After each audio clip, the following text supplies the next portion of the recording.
You can also create a meeting with event inside of Microsoft Outlook. So to do that, I'm going to go around onto, let's say for example, new event right here.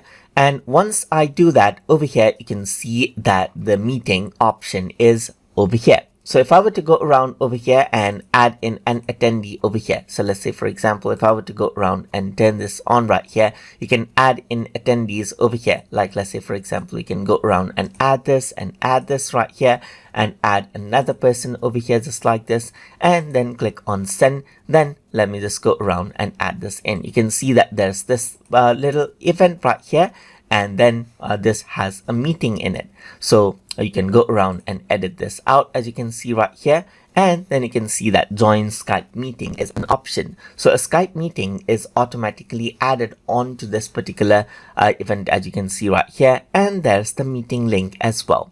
So whoever has been invited onto this particular event will get the meeting link as well, and they can join that particular meeting in that particular timing. You also get the join option over here on the top, as you can see. Let me just go around and then press OK right here, discard the changes, and create an event over here. Let me go to more option and let me just go around and say meeting right here.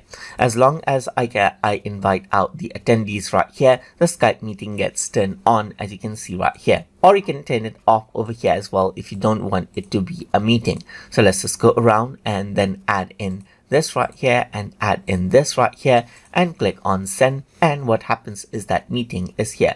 You get the meeting icon over here just like this as well. Let me just go around over here, and if I were to click, you can see that join buttons for Skype actually pops up over here just like this. Let me just go around and expand this, and here you can see that join Skype meeting, join online meeting option is here, and join option is over here as well. And that is how you can create meeting events. And here on the right hand side, you can see the organizer and the attendees as well.